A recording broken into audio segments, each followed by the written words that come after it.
오늘 저희에게 주신 하나님의 말씀 사무엘하 16장 15절부터 23절까지 말씀입니다. 합독하겠습니다. 시작. 압살롬과 모든 이스라엘 백성들이 예루살렘에 이르고 아히도벨도 그와 함께 이른지라. 아렉 사람 호세가 압살롬에게 나갈 때에 그에게 말하기를 왕이여 만세 왕이여 만세하니 압살롬이 후세에게 이르되 이것이 내가 친구를 후대하는 것이냐 내가 어찌하여 내 친구와 함께 가지 아니하였느냐 하니 후세가 압살롬에게 이르되 그렇지 아니하니이다. 내가 여호와와 이 백성 모든 이스라엘의 택한 자에게 속하여 그와 함께 있을 것이니이다. 또 내가 이제 누구를 섬기리이까 그의 아들이 아니니까 내가 전에 왕의 아버지를 섬긴 것 같이 왕을 섬기리이다 하니라. 압살롬이 아히도벨에게 이르되 너는 어떻게 행할 계략을 우리에게 가르치라 하니 아히도벨이 압살롬에게 이르되 왕의 아버지가 남겨두어 왕궁을 지키게 한 후궁들과 더불어 동침하소서. 그리하며 왕께서 왕의 아버지가 미워하는 바 됨을 온 이스라엘이 들으리니 왕과 함께 있는 모든 사람의 힘이 더욱 강하여지리이다 하니라. 이에 사람들이 압살롬을 위하여 옥상에 장막을 치니 압살롬이 온 이스라엘 무리의 눈앞에서 그 아버지의 후궁들과 더불어 동침하니라. 그때에 아히도벨이 베푸는 계략은 사람이 하나님께 물어서 받은 말씀과 같은 것이라. 아히도벨의 모든 계략은 다윗에게나 압살롬에게나 그와 같이 여겨졌더라. 아멘. 아멘.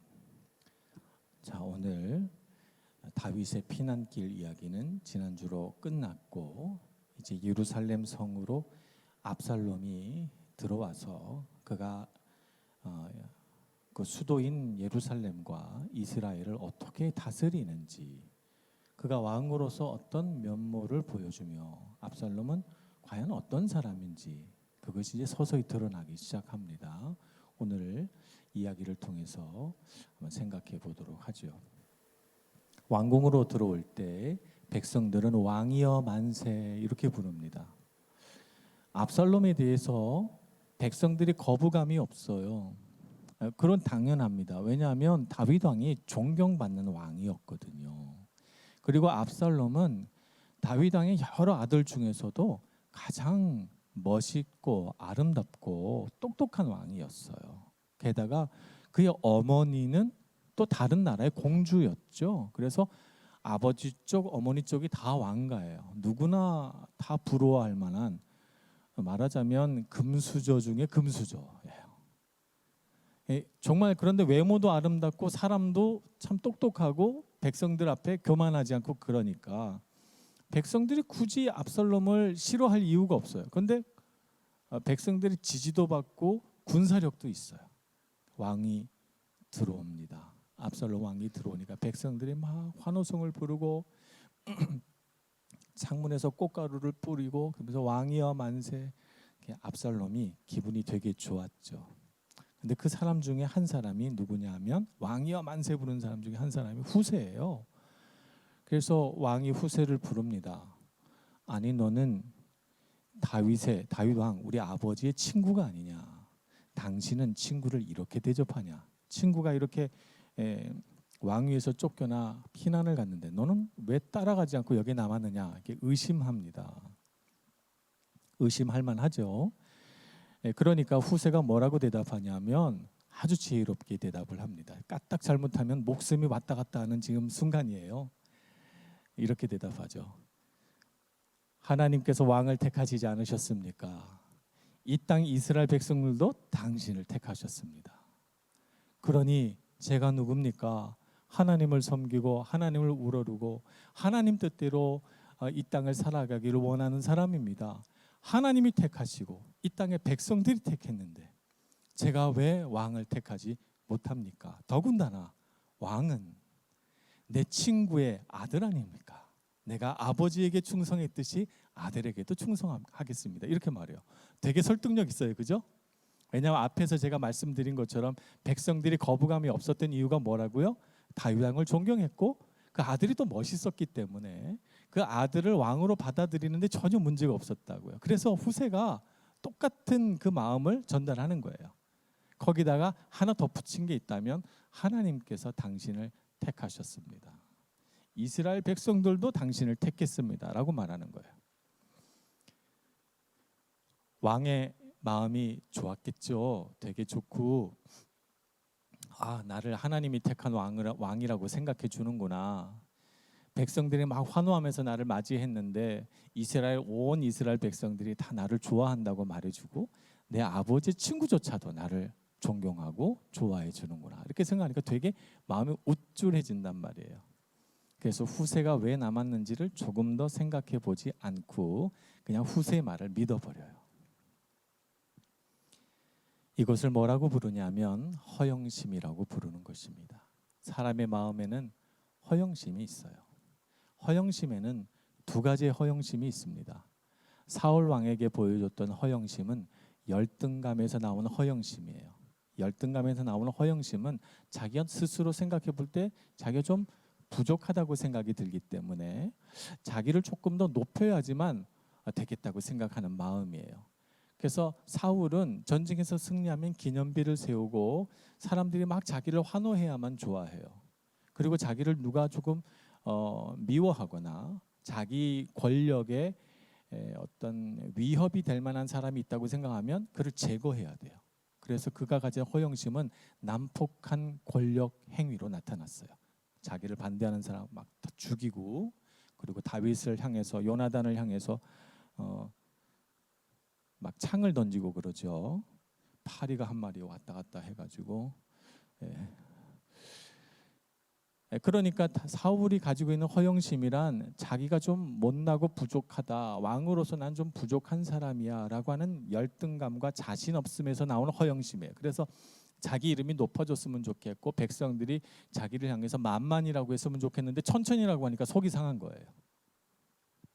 하지만 압살롬의 허영심은 좀 다릅니다. 압살롬의 허영심은 자아도취에서 나온 허영심이에요. 이 사람은 금수저 중에 금수저라고 했어요. 어려서부터 다 하인들이 떠받들여주고 왕이라고 하고, 근데 거기에 왕자로서 외모까지 갖췄어요. 수려한 용모와 아주 아름다운 머릿결과 왕궁에서 아주 교육을 잘 받아서 아주 똑똑하고 또 박식한 그런 왕이에요. 사람들의 마음을 움직일 줄 아는 지혜도 있어요. 그냥 부족한 게 없죠. 그러니까 자기가 자기 스스로 어떻게 생각하냐면 난 정말 대단한 사람이야 이렇게 생각하는 거죠. 이걸 자아도취라고 하는 거예요. 자아도취에 빠져서 사람들이 다 자기를 좋아할 거라고 생각하는 거예요. 다 자기를 우러러보고 존경하고 나는 그럴 만큼의 대단한 사람이라고 스스로 믿고 있는 거죠. 그러니까 후세가 막 이렇게 아부하고 아첨을 하는데 그 말을 다 고지 듣는 거예요. 난 그런 사람이니까. 얼마나 어리석은 거예요, 그죠? 굉장히 어리석은 거죠. 열등감에서 나온 허영심도 어리석은 거지만 자아도취에 빠져서 자기를 굉장히 대단한 사람으로 착각하는 것도 어리석은 일이라고 할 수 있습니다. 허영심은 있는 그대로의 자기 자신을 보지 못하게 한다는 것입니다. 여러분, 제가 여기에 20유로짜리 돈이 있어요. 제가 이 돈을 손에다 이렇게 떠받쳐 가지고 이렇게 우러러 높여주면 이 돈이 100유로가 됩니까? 아니에요. 아무리 내가 우러러 받들어줘도 20유로예요. 제가 이 돈을 막 구겨 가지고 버렸어요. 그럼 이게 5유로가 됐습니까, 여러분? 아니에요. 그대로 20유로예요. 그죠?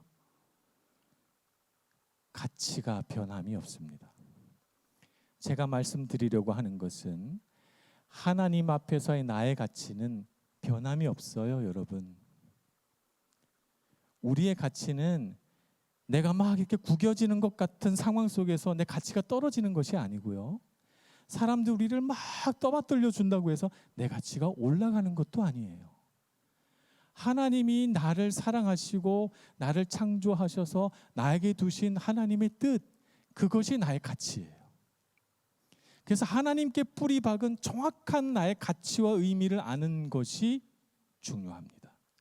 그래야만 허영심에 빠지지 않아요. 삶의 굴곡을 겪으면서 난 왜 이것밖에 안 될까 가슴을 치면서 괴로워하지 않고 난 참 대단한 사람이야 라고 착각하지 않게 되는 것이죠. 고난과 역경 속에서도 하나님이 나를 사랑하시니 반드시 이 고난과 역경을 이기게 하시고 나와 동행하실 거야 라고 믿고, 내가 아무리 사람들에게 칭찬받고 우러름을 받아도 나는 하나님 앞에 부르심 받은 사람으로서 나의 가치를 알고 겸손할 줄 아는 거죠.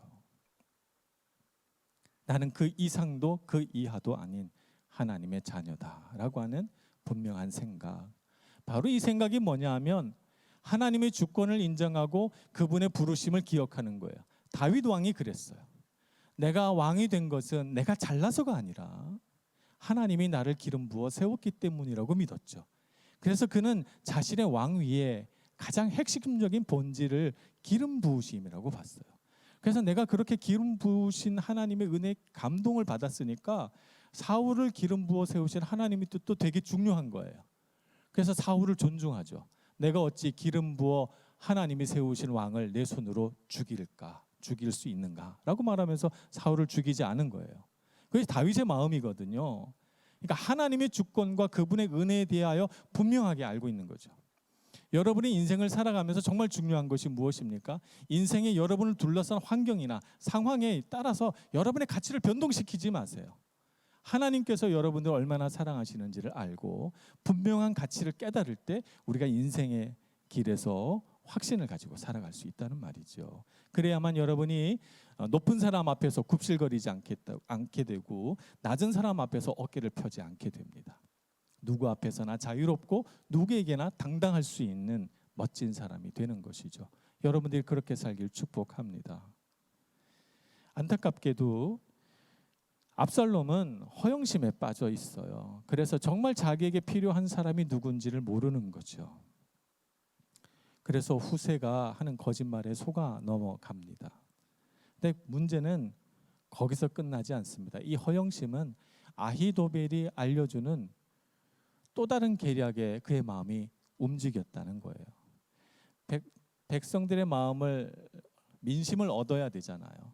민심을 얻으려고 하는 행위는 여러 가지가 있습니다. 역사책을 보니까 로마의 카이사르 같은 이런 사람은 어떻게 민심을 얻었냐면 이집트 땅을 정복해서 알렉산드리아에서 엄청난 곡물들을 수입해 옵니다. 그래서 로마의 시민들에게 곡물을 무상으로 나눠줘요. 인기 폭발이죠. 뭐 그런 방법도 있어요. 이 민심을 얻으려면. 또 이런 방법도 있어요. 백성들이 편리하게 사용할 수 있도록 공공 건물을 세우는 거죠. 뭐 도서관을 세운다든지 아니면 시장을 멋지게 정비를 해가지고, 옛날에 막 시장은 지저분하니까 깨끗하게 주랑을 세워서 그런 아름다운 건물 속에서 장사를 하도록 해준다든지, 아니면 공원을 넓게 만들어가지고 공원에서 쾌적하게 삶을 영위할 수 있도록 공공시설이나 혹은 공공 건물들을 많이 짓는 거죠. 그러면 민심 얻을 수 있어요. 근데 아히도벨이 어떤 계략을 이야기하냐, 민심을 얻으려면 압살롬에게 말하기를 다윗 왕의 후궁들을 데리고 백성들이 보는 데서 동침을 하라는 거예요. 대단히 당황스럽죠. 고대인은 그렇게 했습니다. 왕이 얼마나 힘이 센가, 젊고 정력이 넘친다는 걸 보여주기 위해서 어떻게 왕궁 옥상에다가 천막을 치고요, 거기에 침대 하나를 갖다 놓고 후궁들을 차례로 들어오라고 해서 왕이 여러 차례 거기서 성관계를 하는 거예요. 그럼 그 실루엣과 소리가 다 들리잖아요. 백성들이 이렇게 쳐다보면서 와 대단한데 이렇게 하게 하자는 거죠. 정말 너무 어이없는 장면이지만, 그러나 고대 사회는 그게 백성들에게 먹혀 들어갔나 봐요. 아마 정상적인 왕이라면, 허영심이 없는 왕이었다면 그런 아히도벨의 계략에 대하여 그것은 좀 하나님의 뜻에 합당하지 않다. 내가 아무리 아버지를 내가 적으로 삼고 이렇게 왕이 됐지만 아버지의 후궁들과 그렇게 난잡한 행위를 할 수는 없다, 이렇게 생각하고 거절하고 다른 걸 했을 수도 있어요. 근데 허영심에 사로잡힌 압살롬은 그거 좋은 생각이다, 이렇게 하는 거죠. 참 그거 좋은 생각이다. 자신의 욕망도 만족시키면서 백성들에게 인기도 얻을 수 있다니까 뭐 일석이조 아닙니까? 그래서 압살롬은 부끄러운 줄도 모르고 그 자리에서 아버지의 아내들을 하나씩 간음하기 시작합니다. 바로 그곳이 어디입니까? 다윗이 저녁 늦게 잠에서 깨어 낮잠을 자고 나서 왕궁 옥상을 거닐다가 밧세바를 봤던 바로 그곳, 음욕이 불붙듯 일어났던 바로 그곳에서 압살롬이 더 부끄러운 일을 하게 되는 것이죠. 밧세바를 범하여 간음의 죄를 지었을 뿐만 아니라 그의 남편을 전쟁터로 보내 죽이는 살인의 죄까지 저질렀을 때 나단 선지자가 와서 그에게 뭐라고 말했냐면, 당신은 은밀한 곳에서 행하였거니와 당신의 자손은 백주 대낮에 부끄러운 일을 할 것이다 라고 심판의 말씀을 전했는데, 그것이 압살롬에 대해 와서 이루어지게 되는 것입니다. 참 무서운 일이죠. 그래서 여러분, 죄라고 하는 것은 몰래 해서 성공하더라도 반드시 그 대가가 따라온다는 것을 여러분이 알아야 됩니다. 안타깝게도 압살롬은 다윗을 계승하여 더 멋지고 더 나은 왕이 되지 못했어요. 오히려 다윗이 가지고 있는 그 실수와 실패를 더 극명하게 보여주는 왕이 되었죠. 하나님은 다윗의 회개를 받으시고 다윗의 죄를 끊어서 그보다 더 훌륭한 왕이 탄생되게 하실 거예요. 그렇게 하실 것입니다. 그러나 하나님의 심판의 도구가 되는 압살롬은 마침내 그 우수한 두뇌와 수려한 외모와 그가 갖고 있는 능력에도 불구하고 비참한 최후를 맞게 됩니다. 우리가 성경의 인물들에게서 배워야 되겠습니다. 우리가 인생을 가장 잘 사는 방법, 그것은 하나님의 사랑에 기대어 살고 하나님의 말씀을 따라 순종하며 우리가 바라볼 때 옳다고 여기는 대로 살아가야 됩니다. 사람들이 우리에게 일러주는 대로, 우리의 허영심이 자극하는 대로, 우리의 욕망이 일어나는 대로 살지 않고 말입니다. 여러분이 금욕하면서 살라는 말은 아닙니다. 그러나 오늘날 많은 죄가 이 성이라고 하는 것을 통하여 우리에게로 들어오기 때문에 여러분들도 그 문제에 관하여 순결하고 아름다운 사람 되시길 바라고, 세상이 흘러가는 대로 따라 흘러가지 않도록 여러분의 생각과 마음을 바로 세워야 될 것입니다. 어쨌든 아히도벨은 그렇게 압살롬에게도 말도 되지 않는 계략을 일러주고, 그리고 나서 다윗 왕을 금세 물리치고 압살롬을 왕으로 세워서 자신의 나라를 이룰 줄 알았어요. 그러나 아히도벨의 뜻대로 되지는 않습니다. 하나님은 이미 다윗과 함께 하셔서 압살롬의 눈을 가리시고 후세로 하여금 압살롬의 계략이, 아히도벨의 계략이 실패되게 만드시거든요. 여러분들도 여러분 주위에 좋은 친구를 두시고 압살롬이 귀히 여기는 사람과 다윗이 귀히 여기는 사람을 잘 비교해 보시기를 바랍니다. 다윗이 귀히 여기는 사람은 다윗이 뭘 주지 않아도 다윗에게 마음을 다하고 충성하고 진실한 친구이고, 압살롬이 귀히 여기는 사람은 압살롬에게 아첨하고 아부하고 그의 자아도취적인 성향에 계속 불을 질러서 그의 허영심을 충족시키는 사람입니다. 우리가 내 내면이 바로 서야 좋은 친구를 얻게 되고 바르게 세상을 볼 수 있습니다. 여러분이 그런 사람 되기를 소망합니다. 어지러운 이 세대 가운데 말씀 위에 바로 서서 흔들림 없는 올바른 시각과 관점을 가진 여러분들 되시길 축복합니다. 기도하겠습니다. 자비하신 하나님, 압살롬의 허영심, 그것이 그의 눈을 가리고 그로 하여금 잘못된 길에 서게 하는 것을 보게 됩니다. 주님, 우리 마음속에도 그런 허영심이 있습니다. 하나님의 말씀에 뿌리박고 주님 은혜에 붙잡고 살아서 우리 안에 있는 허영심을 다 깨트려 버리고 진실하신 하나님, 신실하신 주님의 은혜 붙들고 사는 저희들 되게 해 주옵소서. 흔들리지 않는 우리 자존감을 가지고 살게 해주시고, 어떤 고난이 와도 어떤 시련이 와도 결코 넘어지지 않는 믿음의 사람 되게 하여 주옵소서. 예수님의 이름으로 기도합니다. 아멘.